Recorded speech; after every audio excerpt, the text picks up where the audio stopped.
Like and subscribe and click the bell icon to get new video updates.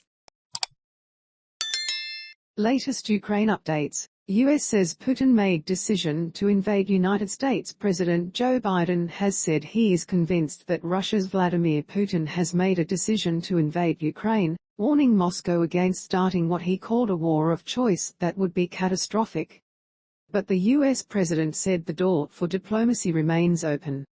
Until war breaks out, diplomacy is always a possibility, Biden told reporters on Friday.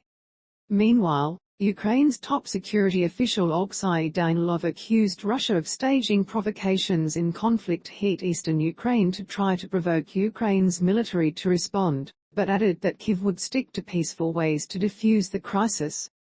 Danilov said on Friday Ukraine had no plans to recapture separatist-held territories by force, adding that a full-scale Russian invasion of Ukraine was unlikely.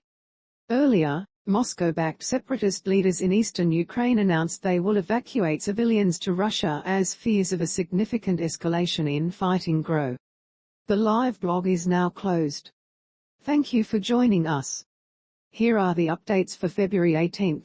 Biden says US and NATO are united after holding calls with European leaders and US legislators attending the Munich Security Conference. Biden said the US is united internally and on the same page as its allies in rejecting a Russian invasion of Ukraine.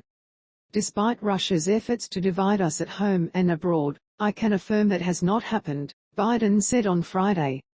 The overwhelming message of both calls was one of unity, determination and resolve. Biden says he is convinced Putin made decision to invade Ukraine. Biden said he is convinced that Russia's Putin has made a decision to invade Ukraine, but he stressed that the door for diplomacy to prevent war remains open. Asked how he had come to that conclusion, Biden told reporters, "We have a significant intelligence capability."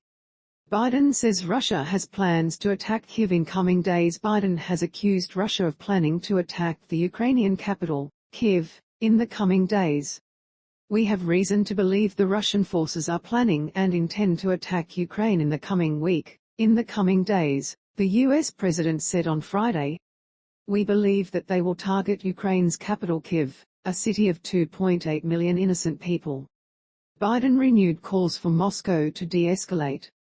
"If Russia pursues this plan, it will be responsible for a catastrophic and needless war of choice," he said. Transatlantic leaders affirm support for Ukraine. White House US President Joe Biden and his European counterparts affirmed support for Ukraine's sovereignty and territorial integrity, and renewed warnings for Russia against invading its neighbour during a phone call on Friday, the White House said. They pledged to continue pursuing diplomacy to de-escalate tensions while ensuring readiness to impose swift, coordinated economic costs on Russia should it choose further conflict, the White House said in a statement describing the talks. The leaders also discussed efforts to ensure the defense and security of NATO's eastern flank. The call included the leaders of the United Kingdom, France, Germany, Italy, Poland and Romania as well as European Union and NATO officials. Former NATO chief says Putin has not made up his mind. Former NATO chief Jaap de Hoop Scheffer said it appears that Putin has not made a decision on whether to invade Ukraine. "I think he has not made up his mind yet," de Hoop Scheffer told Al Jazeera on Friday. "But he is so high up in the tree that climbing down without loss of face is almost impossible. And that is the reason that I think it is highly probable now that some form of action will follow suit." De Hoop Scheffer said the Russian president might not have expected the unprecedented solidarity within NATO and the EU.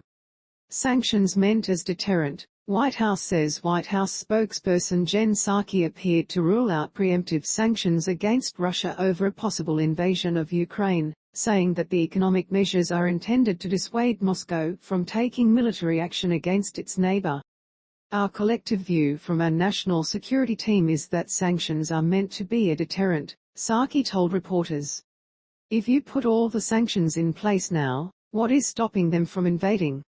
UK blames Russia for cyberattacks on banks in Ukraine. The United Kingdom has said that Russia's GRU military intelligence agency was almost certainly involved in cyberattacks on Ukrainian banks this week. The decision to publicly attribute this incident underlines the fact that the UK and its allies will not tolerate malicious cyber activity, the British Foreign Ministry said. US ready if Russia tries to weaponize energy supplies. US official The United